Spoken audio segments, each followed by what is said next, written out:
Hi, my name's Michael Kearney, and I'm an ecologist at the University of Melbourne in Australia. And my research is mostly concerned with the constraints on living organisms, particularly the environmental constraints on where they can occur, their behaviour, ultimately their distribution and abundance. And the purpose of this lecture is to give you a conceptual understanding of how this can be done with Deb theory by integrating it with biophysical ecology and also some ideas about nutrition, which I'll briefly mention towards the end, generally under the scheme of something called a mechanistic niche model. And so what I'll be doing in this lecture is first giving you a sense of what I mean by a mechanistic niche model, and then talking about what biophysical ecology actually is, and then discussing how we can connect biophysical ecology to dynamic energy budget theory. And as I say at the end, also a little bit about nutritional theory as well. So first of all, what is a mechanistic niche model? Well, first of all, the niche concept that I'm talking about here is the Hutchinsonian idea of a niche as the n-dimensional hypervolume of environmental conditions under which an organism can survive.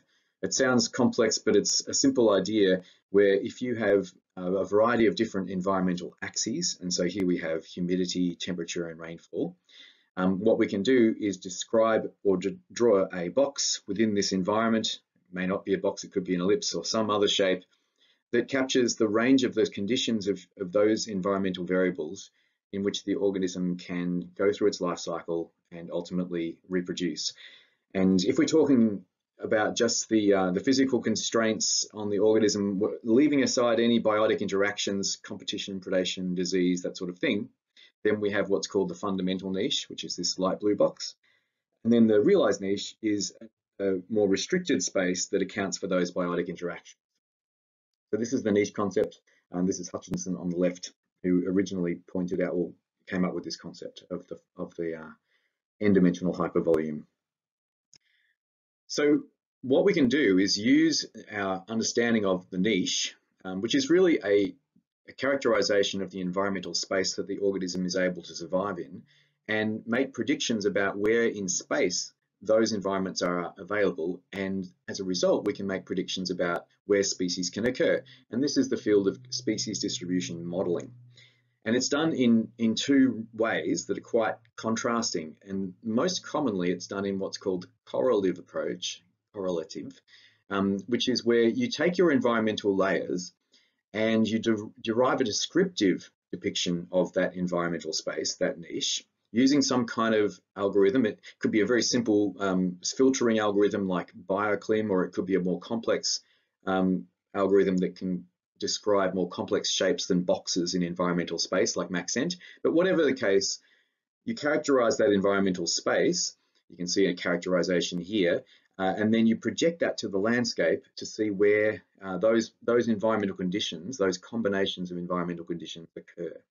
So that's the correlative method of predicting species distributions. The outcome is a probability of occurrence, and it's commonly referred to as niche modeling, ecological niche modeling.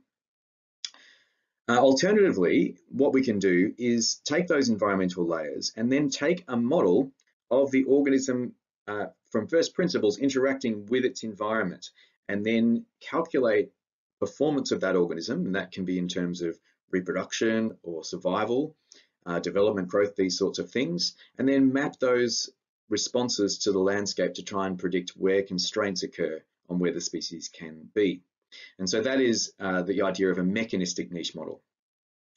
So doing this bit, coming up with a model, a mechanistic model of a species niche is not straightforward, but what I'm going to explain to you in the rest of this lecture is a way we can go about it and how important Deb theory is in achieving this.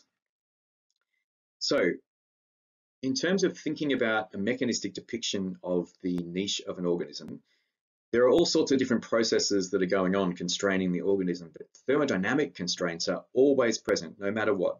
You cannot escape the laws of thermodynamics. So that's a good place to start with building a mechanistic model of a species niche.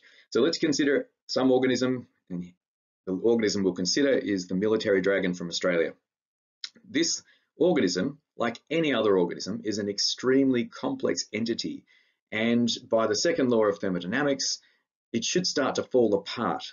But of course it doesn't, because it's in a continual process of bringing in new energy and new materials and maintaining itself in a complex state through the homeostatic mechanisms within its body, all of which require energy.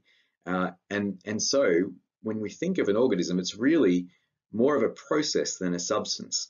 And that's actually a very deep philosophical perspective that Alfred North Whitehead applied to absolutely everything in the universe, thinking of things as processes first and substances second. He actually originally called his theory philosophy of organism, because the organism really characterizes this idea well. So organisms are processes, and these processes can easily fall apart if the organism isn't too careful. This is a picture down the bottom of a military dragon I encountered once out in the desert in Australia in sort of typical warm day in March. And this is the same image in infrared. So you can see the lizard is sitting here under the bush, and the lizard is at 44 degrees. The shade here is about 35 degrees, and out in the open, that little hot white spot there is 51 degrees. And so this lizard is able to keep its body temperature at a temperature that its body can handle. And actually these lizards like to be quite hot, but it can't really go much over 44. And so they can move into the shade or out of the shade to control their body temperature. And what they're doing is controlling the flow of heat in and out of the body.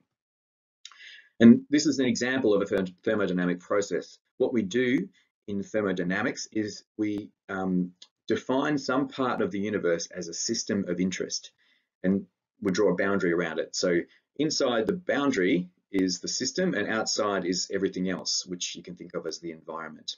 And then it's a matter of following the flows of energy and matter in and out of the system. So surroundings is another term for environment, of course. And so we can think of the flow of energy, and the first law of thermodynamics says that the energy going into a system has to equal the energy coming out plus the energy stored. So that's the conservation law as applied to energy. And this is a really powerful thing we have when trying to model an organism thermodynamically, this first law of thermodynamics. And it applies also to mass. So mass is coming in and out of the organism through the processes that make it a stable entity in the environment that it's in. And so the conservation law also, of course, applies to mass. So that's what we're trying to do in terms of a thermodynamic perspective of an organism. And so this beautiful diagram that one of my past PhD students, Elia Pershel, drew is trying to depict that, showing the fluxes of, in this case, water and heat going in and out of the organism. It's very much a dynamic process that's going on, and we want to be able to characterize that. And what we're trying to do here is really understand the very basic requirements of survival: being at the right temperature, respiring, having the right water balance, getting enough food to maintain the metabolism. And I've used these particular words here to describe these fundamental processes that we're talking about, because I can fit them together in this particular way, which actually shows the underlying connections between these sorts of processes that are occurring in terms of the energy and mass balance of the organism. These are coupled processes, and I'm going to expand on that a bit more and define the terms a little bit better than these rough terms here in the next slide. Okay, so first of all, the temperature component of that scheme is really a series of exchanges between the organism and environment of heat through various pathways. And these include the metabolic heat generated by the organism, the solar radiation coming in to the organism, the infrared radiation coming into the organism. These are all things adding heat to the organism. And then we also have losses of heat from infrared. And then there's convection going on, the wind's blowing over the organism, and that could be adding heat if the air's temperature is higher than the animal's body temperature, or losing heat if the air temperature is cooler. So convection. The same with evaporation, and the same with conduction. These can all be gains or losses, and there may be some heat stored in the organism. And that whole thing is the heat budget. All of these terms actually quantify a different pathway of heat exchange, and the total, if you add it all up, has to sum to zero according to the first law of thermodynamics. And inbuilt into each of these terms are environmental variables and also functional traits that actually determine those processes, characteristics of the organism. So that's the heat budget. And then we also have a budget in terms of the food going in and what's happening to that food. And of course, this is the realm of the Deb theory. So we have, in the very simple scheme here, we have food being ingested. We have food being used to run the metabolism. We have, and that's being lost as heat, energy. We have food that's going into growth, going into reproduction, going into storage, and being lost as feces. And so this mass balance must also sum. And you can see that some of these, I've put food in green, but not all of these things are in green because there's more than one equation here that's using them, as you'll see. But also tied to the metabolism, of course, is the fluxes of the what we call in Deb theory the mineral components, the oxygen being consumed, carbon dioxide being produced, nitrogenous waste being produced, and also metabolic water being produced. And finally, we have the water budget, where we have water being ingested, either drunk or in the form of food. We have water, the water from the metabolism we just saw before, and then we have water being lost in the urine, which is what this term here is, water being lost in the feces, water stored in the body, and also water being lost by evaporation. And at this point, you should notice that I've got two of these terms in the heat budget coupled, or sorry, I should say with these circles, dashed circles around them. And what that means is we have a coupling here between the energy and mass fluxes. So we have, of course, when you lose heat by evaporation, you're also physically losing matter in terms of water. And the same with when heat's being produced by the body through the metabolism, there's an exchange going on in terms of these minerals as well. And so we have these connections between the heat budget and the matter budget, or the materials budget. And there's a whole lot of other connections that are going on here too, so that the amount of feces being produced is determining how much water is being lost in the feces. The amount of water in the food and then the food being ingested determines how much water is being ingested in this term here. And of course, the amount of water that is needing to go out with the nitrogenous waste depends on how much nitrogenous waste is being produced and the nature of that nitrogenous waste. So this scheme here of these coupled equations of heat, water, and the nutritional side of things and the respiratory side of things is it looks complex, but it actually allows us to get to give it very complex sequences of environments and exactly the same set of equations and get really strong predictions about the organism's ability to maintain homeostasis in a particular environment. So this is really what I mean by a mechanistic perspective of the niche. It's this scheme here, this integrated scheme of energy and mass flows, and being able to get the right functional traits that we need and the right environmental variables and the right equations to describe these processes so that we can actually describe how the organism is operating as a process through its life cycle in any particular environment. So that is the notion of the thermodynamic perspective of the niche, or mechanistic niche model. Now, in all of this, temperature is obviously vital. Temperature drives the rates of all biological processes, the body temperature we're talking about here in particular.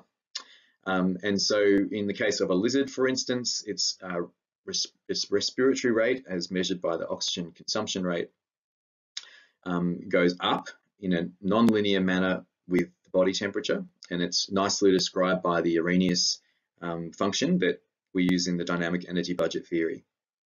But we need to get the body temperature right of the organism in nature if we're going to get the rates right. And so people often measure body temperature in the wild, and for this particular lizard, this is the sleepy lizard, or the stumpy-tailed lizard of Australia, very robust lizard, and it's able to take quite a bit of experimental gear. And so a colleague of mine, the late Mike Bull, studied these lizards for something like 40 years, and he put these devices, which he called wattleometers, onto their tails, which you can see a blown up version of this thing. It's a data logger that's recording temperature. It's also recording light levels, so they can see whether the lizard's underground or above ground. And it's got a little step counter as well. So it's like a glorified smartphone on the tail of the lizard. And it's also got a radio transmitter, and they also put GPS units on board as well, so they can get really detailed information about what this animal is doing every hour of the day in its life. And when they do this, they can look at the temperatures of the animal as and how fast they're moving, and you get this beautiful thermal response curve here of speed as a function of body temperature. So this is a real life thermal performance curve of how fast the lizards are moving as a function of their temperature. And the speed, you can see, is well characterized. The black dots are the observed, and the red is an Arrhenius function. It's a 5-parameter Arrhenius function, and it nicely characterizes the speed. So when you look at their data, here's some data from those lizards, from 60 lizards recorded in the Southern Hemisphere spring, from September through to the end of October in 2009. And you can see the body temperatures fluctuating each day. So you've got about 60 lizards worth of data. That's why there's lots of points here. But the black is showing you what the air temperature was doing, roughly, over this period of time. And if you just used air temperature as a proxy for the temperature of the lizard, you would be getting the body temperature wrong by a substantial degree, by tens of degrees. And this is the problem of studying terrestrial organisms, especially ectotherms. Their body temperature is often very different from the air temperature. And so we want to be able to know that body temperature in the field. And often all we have available to us is measures of air temperature. So how do we do this? Well, what we do is we solve the heat budget. We actually work out all the environmental conditions that the organism is experiencing besides the air temperature, and then using the physical equations of heat exchange that require information about the traits of the animal that affect its heat exchange, we can predict the body temperature. So this is really the main thing I'm going to talk about in this lecture. How do we characterize the body temperature of an animal in the field? And so this is the realm of biophysical ecology. So biophysical ecology as a discipline emerged in the late 60s with this fundamental paper here called Thermodynamic Equilibria of Animals with Environment, written by Professor Warren Porter, you can see pictured in the bottom left, and his postdoctoral supervisor, David Gates. Warren Porter was or is a zoologist who was interested in using physical theory to understand what animals do. David Gates was a physicist who was interested in applying his physical knowledge to especially understand what plants do. David Gates wrote a book called Biophysical Ecology, which is a really fundamental book defining the field. And that was in 1980, and this 1969 paper was really the first time they tried applying heat transfer principles to organisms to try and understand how their body temperatures relate to environmental conditions. So this is the field of biophysical ecology. And what we're trying to do, as I mentioned, in biophysical ecology is solve a heat budget. So the simplest case, it's the energy going in must equal the energy going out in terms of heat. First law of thermodynamics. And as we saw in that mechanistic niche modeling diagram a few slides prior, there's a whole lot of different exchanges going on. There's heat being added by metabolism, solar radiation, infrared, heat being lost by infrared, lost or gained by convection, conduction, and evaporation.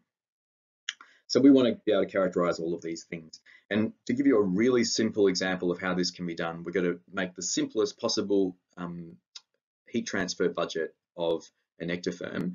And what we're going to do is, first of all, just ignore some terms, because the metabolic rate and the breathing rate change together, and essentially the amount of heat being produced is pretty much offset by the amount of heat being lost by the breath, by aeration. And in the case of a lizard, there's very little heat being lost by evaporation because they've got quite dry skin. And we're also going to just ignore conduction for now as well, because for a lot of animals, it doesn't really make that much difference if you ignore conduction. So here's an even simpler heat budget equation. And what we can do is write out the terms in this equation in a little bit more detail. So what we have here is a term for the convection, which is this term here. We have a term for infrared radiation lost, and we have the radiation gained. So the convection term is the difference between the body temperature and the air temperature. This is determining whether this is a gain or a loss. And it's multiplied by this magic number called the heat transfer coefficient, and then by the area, get the total amount of heat being lost by convection. The infrared radiation being lost from the animal depends on the temperature of the animal, raised to the power of 4, multiplied by a couple of magic numbers, which I'll mention later, the emissivity and the Stefan-Boltzmann constant, multiplied by the area. And then the radiation gain is how much solar radiation is hitting the animal in watts per meter squared, multiplied by through the actual area of the animal and the surface, and the absorptivity of the animal, the solar absorptivity of the animal. And the infrared being gained is also a function of the flux of the infrared radiation hitting the organism from different parts of the environment that's coming up from the ground and down from the sky, multiplied through by the area of the animal. So we can rearrange this so that we've got all the terms on one side and of course 0 on the other, because the first law of thermodynamics must apply. So all of these terms must sum to 0. And then we can just get rid of area, because we can divide through by the area, and then we're just talking about everything on a per surface area basis, just to make the equation look even simpler.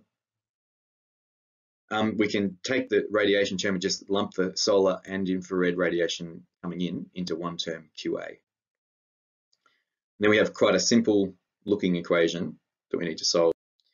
So I mentioned there's a magic number called the heat transfer coefficient. Now this is a tricky term to determine, but you can get good rules of thumb. You can't really determine it from first principles very easily, but there's some clever ways of getting reasonable approximations. And one of those, which works pretty well for a lizard, is the wind speed raised to, or square rooted, divided by the diameter of the animal, square rooted, multiplied by this magic number 3.49. So that will give you a good heat transfer coefficient that's a function of the environment in terms of the wind speed, and a functional trait of the organism, its diameter.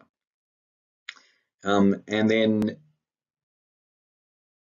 we have an equation that we can put in information that we know about the environment, about the traits of the organism. So we have in this equation the body temperature. We have, note by the way that this equation for infrared loss is needing to be in Kelvin. That's why the plus 273 is there.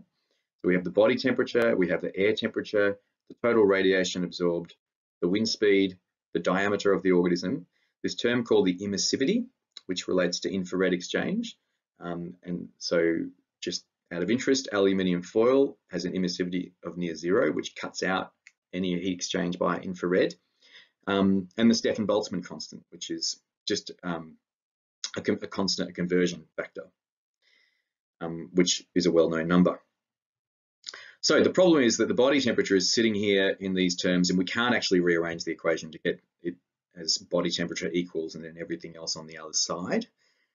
So what we have to do is iteratively guess body temperatures that ultimately give a value of 0 through this equation. That's fine. It's called the shooting method.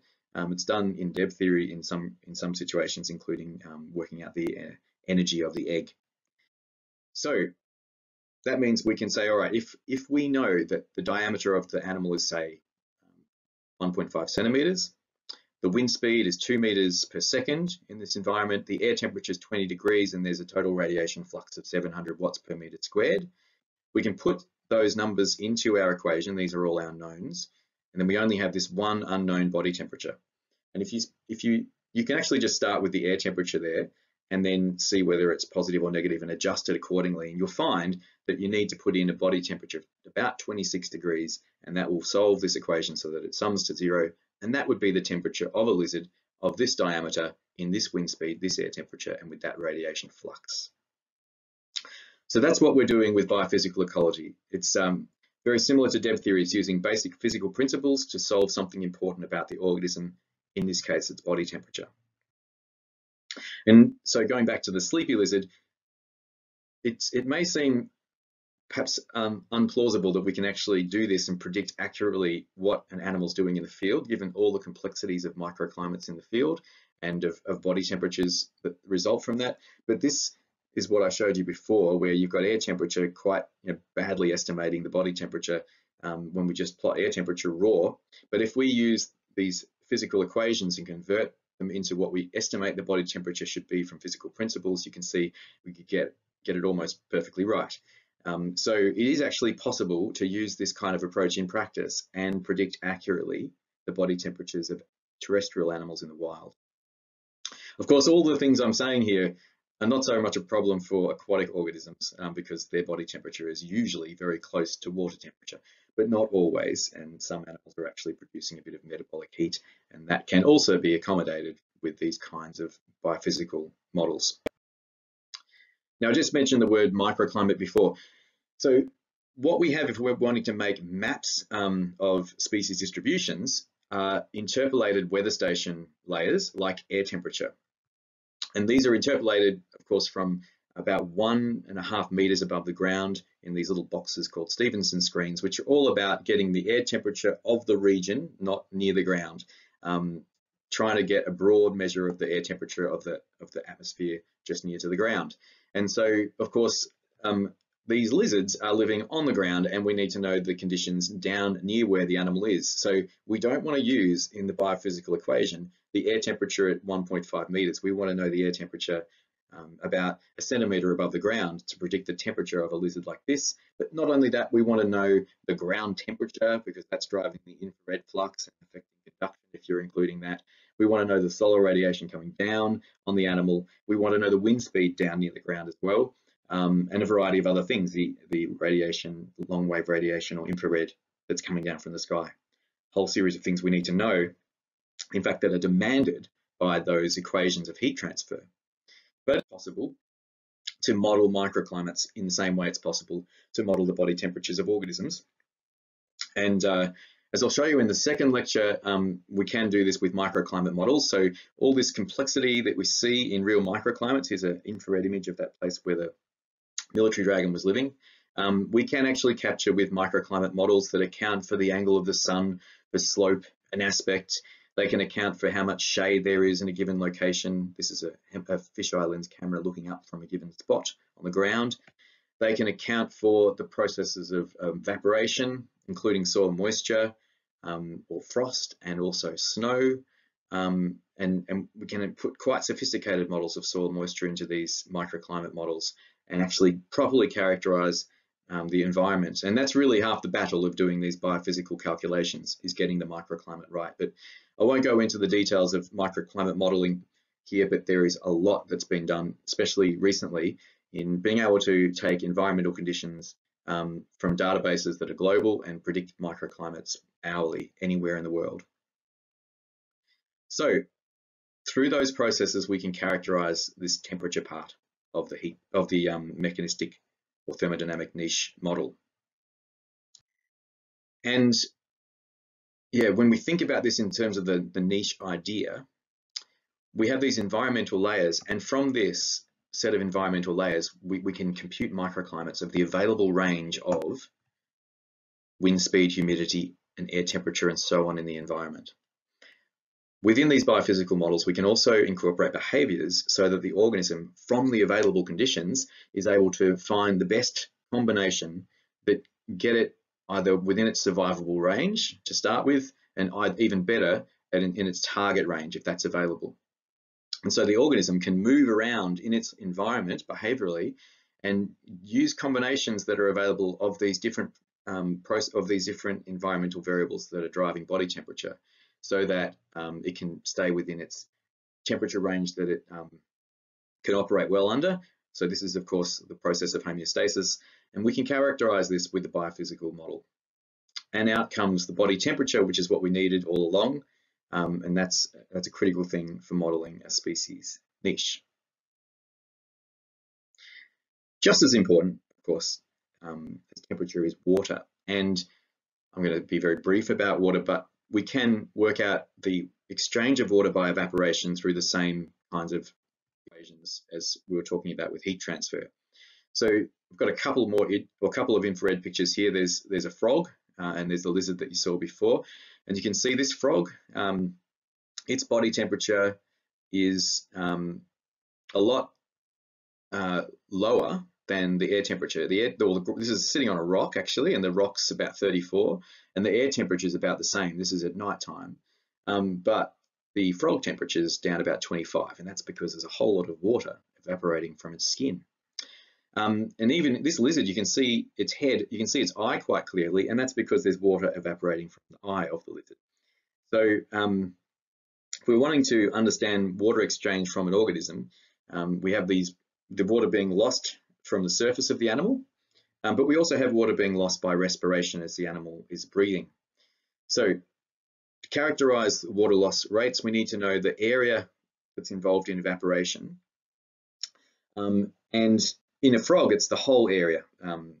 In a wet-skinned animal like a frog or a snail, or a slug or something, the whole area is wet.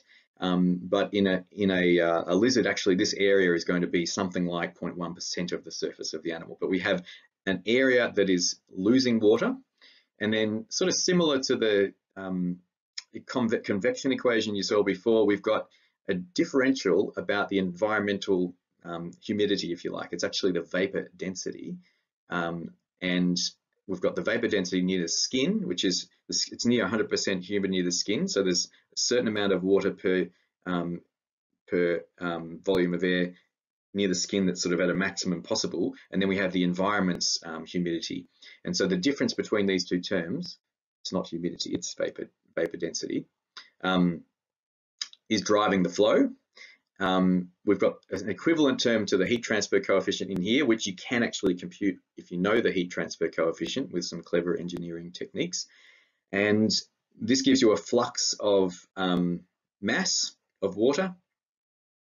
And then there's just a latent heat vaporization term, which converts that into a heat flux if you want to actually compute the evaporative heat flux.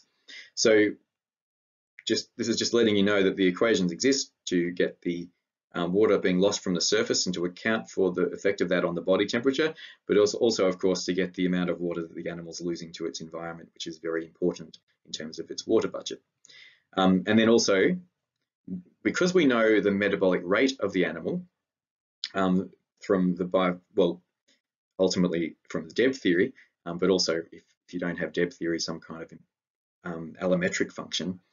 We know the oxygen consumption, for instance, and from that we can work out, if we know how efficiently it extracts oxygen from the air, how much air should have been flowing through the lungs to meet that oxygen demand.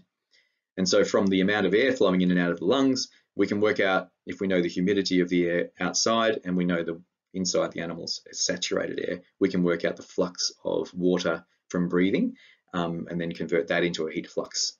So this is very briefly just letting you know that we can calculate both the respiratory and the cutaneous water loss using biophysical equations. And so we get the water balance also out of these biophysical models in terms of the losses of water from respiration and from evaporation from the skin. Okay, finally, we want to be able to connect this biophysical model to Deb theory. And of course, what Deb theory is giving us is the rest of this set of coupled equations. This is why Deb theory is so powerful in this scheme. This scheme was kind of thought of before Deb theory existed and was characterized in using allometric equations, which was never particularly satisfactory. But now what we can do is use the Deb theory in this scheme and fully make the whole process first principles and mechanistic. And so the Deb theory connects in here, and it wants to know, the Deb theory of course wants to know the temperature so it can get the rates right. And so that's a fundamental requirement of the Deb theory, but the biophysical models need to know the size of the animal, which is changing through time. And so these things fit together hand in glove and tell each other what each other's missing, what each other needs. And so if we integrate the biophysical model with the dynamic energy budget model, we can calculate through the ontogeny, because of course the dynamic energy budget model is through the whole life cycle, that interaction between the biophysics and the dynamic energy budget theory, and how that results in the organism's ability and to survive, how fast it's going to grow, and ultimately its phenology and performance in terms of reproduction and survival. So when you integrate all of this together, I'm going to show you an example of the sort of thing you can do. And this is actually output of the niche mapper package. I made this figure a long time ago, but it gets the point across of what's going on in a model that's simulating the thermoregulatory behavior, getting the body temperature right using microclimate model and biophysical ecology, coupled with a dynamic energy budget model that is dynamically updating the size of the animal and its reproductive state and so on. And the example here is of a lizard. It's called a eastern fence skink. Oh, sorry, eastern fence lizard. It's not a skink. It's a lacerted lizard from the US, simulated in Utah, starting off in August. And so what we have in this graph is the y-axis is how deep the animal is underground. The x-axis is how much shade it's requiring, and the lizard is just sitting here in a hole. This is my diagram of a burrow next to a rock, and the size of the lizard is being updated according to the dynamic energy budget theory. So it's actually a real Excel plot with a picture put over the top, a bubble plot, so that the size of the thing is changing with the size that the DEB model predicts. And it's starting off at midnight on the 1st of August in 2010. And of course, it's a diurnal lizard, so it's hiding in its burrow, and it's only little because it's a hatchling. And so as we go through the hours of the day, what we can do is solve the biophysical equation for the conditions on the surface and see whether the body temperature is right. Now, it is a diurnal animal, so we're just simply putting the animal at the soil temperature at shallow depth when it's nighttime. But by 6 o'clock in the morning, the sun's risen. The model, you compute what the body temperature would be on the surface and see whether it's within the preferred limits for foraging of the animal. And the computer says no, in this case at 6 a.m. it's still too cold, and so the lizard, even though it's daytime, will stay in its burrow. But by 9 a.m. it actually is warm enough, and so the lizard emerges from its burrow. And every hour there, we're calculating what the animal's growth rate would be and so on. So the dynamic energy budget model's running, and it's running according to the soil temperatures when it's nighttime, where the animal's retreated. And now it's come out into the sun, and it's actually going to be quite a bit warmer than it would be in the soil. And so the rates are all going faster. And it's over here on the left because it doesn't need any shade in the morning. But as the day goes on, it will move into the shade, and that will allow it to keep its body temperature at its preferred temperature. And then in the afternoon, move back out of the shade. And then by 6 p.m. it's too cold, even though the sun's still up, and it's retreated to its burrow. And so we click through the rest of the day, it's sitting underground. And now we're going to jump through a month at a time, so we're not going to go through every single hour of its life. And we're going to go the middle day of each month at 1 p.m. And so here we are about 2 weeks later, and the lizard, you can see, is a little bit bigger and needing to be in full shade at 1 p.m. in Utah in August. In September, it's grown bigger, but it's needing less shade because it's getting cooler. By October, it's grown bigger again, needing no shade in the middle of the day. And then by November, it's actually gone into its burrow. It's so big it can't even fit in its burrow, but it is in its burrow, and it's now going to overwinter. And in fact, it's going to get so cold over winter that it's going to have to go deep to avoid getting too cold. So we're characterizing the body temperature of the animal over winter properly, because it's actually having to get out of the shallow area of the soil to avoid getting dangerously cold. And so January, February are still too cold, but in February the animal could be closer to the surface. Same in March, still too cold to come out, but by April it's actually warm enough to emerge, and so the lizard comes out.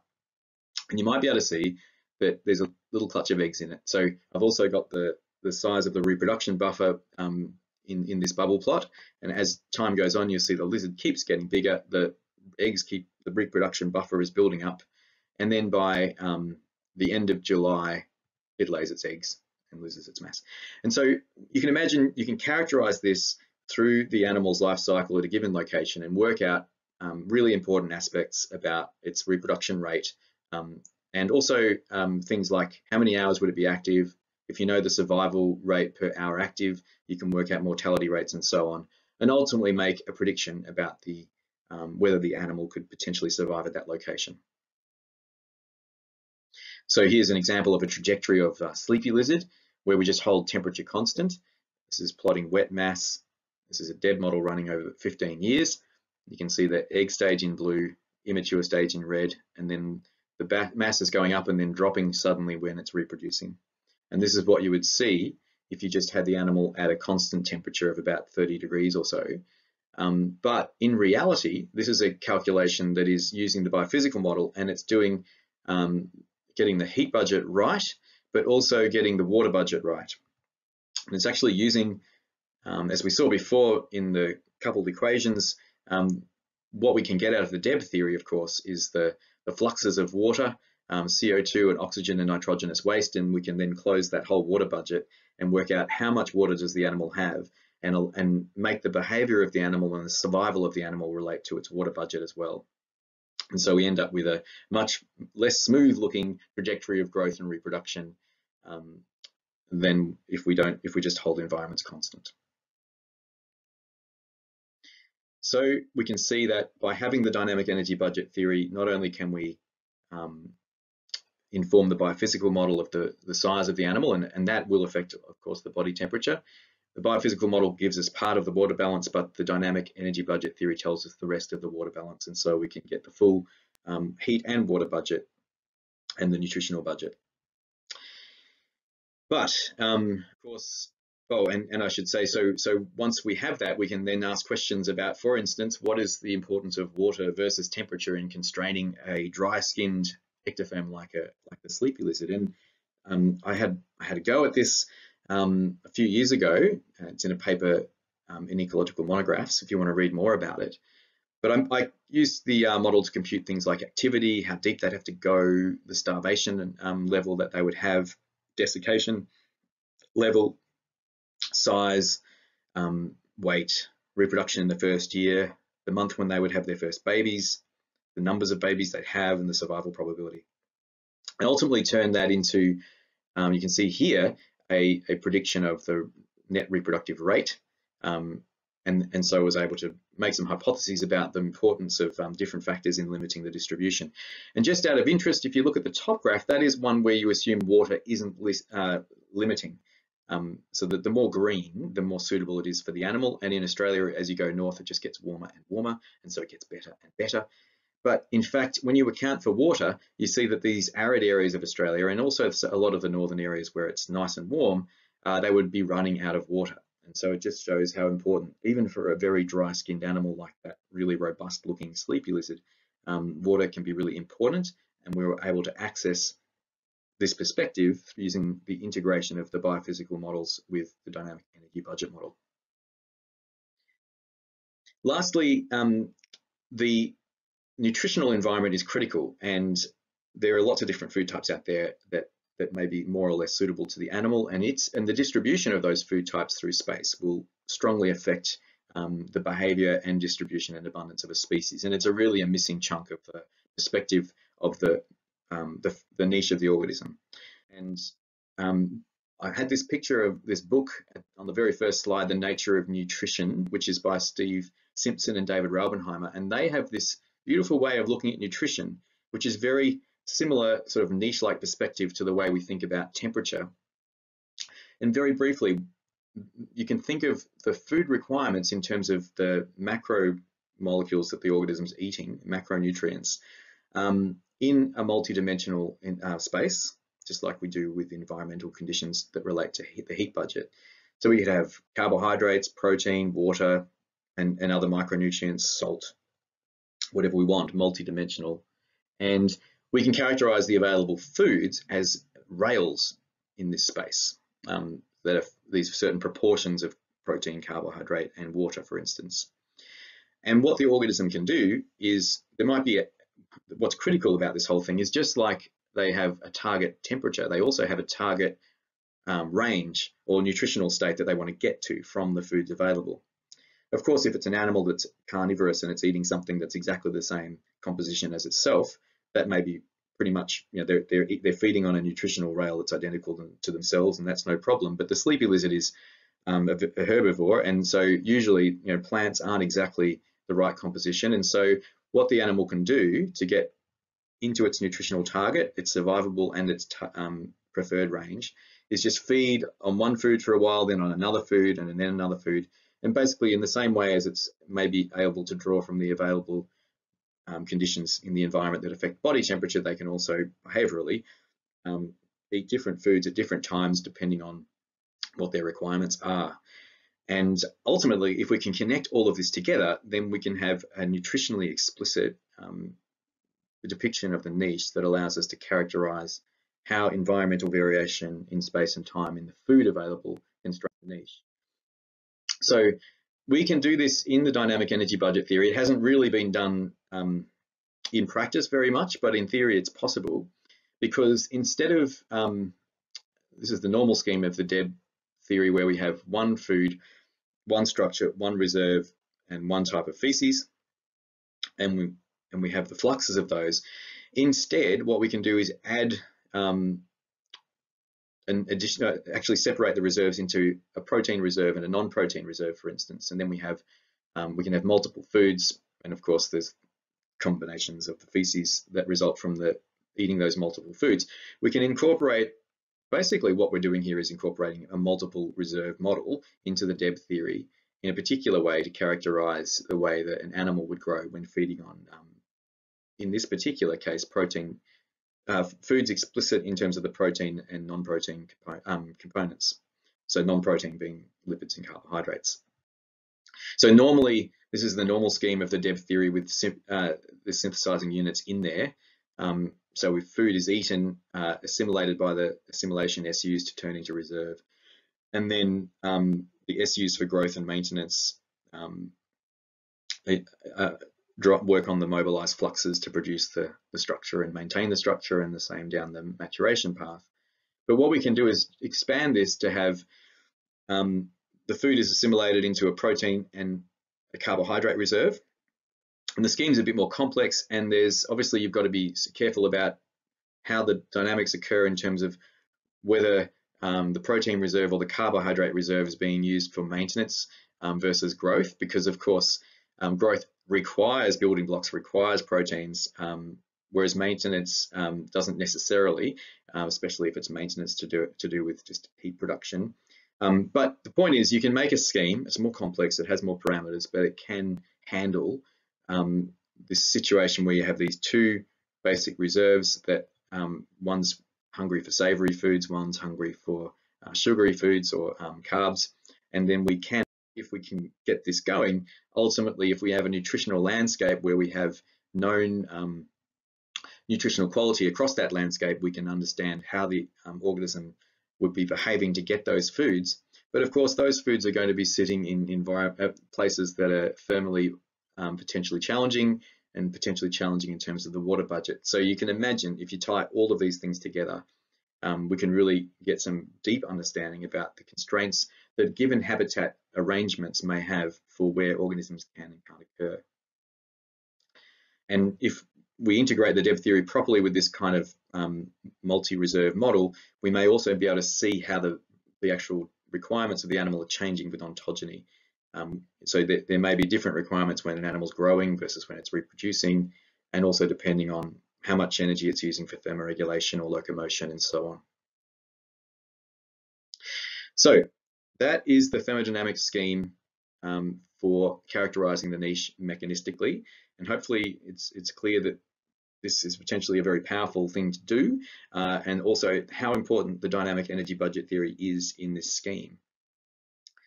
So what we have is we can take environmental layers and use them to drive both the environment in terms of the thermal and hydric environment, and also there should be environmental layers about the nutrition. And the dynamic energy budget theory, when integrated, allows us to get the full nutritional budget, water budget, temperature budget, and of course the whole life cycle unfolding in a given environment. And the information is out there to do this, and we started to do it. There's more work to be done, but I think so. We really are. There are tools, and I'll tell you in the next lecture about some of the that I give about some of the tools that are available for doing this. It's really right on the cusp of having the tools available and now being able to apply them. So it's kind of an exciting time to be learning Deb theory if you're interested in, especially predicting environmental constraints on organisms. And just to end, this is how this whole scheme fits into the whole story of understanding distribution and abundance. So what we're doing with a mechanistic niche model is we're modeling things at the level of the individual, the heat budget, the water budget, and the metabolism. And this is giving us ultimately the unfolding of the life cycle, which gives us the life history and phenology. And we can drive this with environmental conditions, especially for the terrestrial situation, if we have a microclimate model to translate the macroclimatic conditions into what we actually need, what the organism actually experiences. And then, of course, once we know the life history and phenology, then we've got the vital rates, which are population level properties, which then allow us to predict demography, abundance, and ultimately distribution. And also, we can bring biotic effects into this scheme in various ways, because these biotic effects ultimately affect this whole process here that may involve altering where in the habitat an animal can occur, for instance, if they're avoiding predators. We can bring in competition for resources as well, and the biotic effects in terms of predation can come in at the vital rates as well. And so this scheme should allow us to characterize for particular species where we have the right information, and that's becoming more and more so for more and more species, make very robust predictions about the way that changes in the environment caused by humans or natural changes in the past, future, or present can constrain where species can occur. Thanks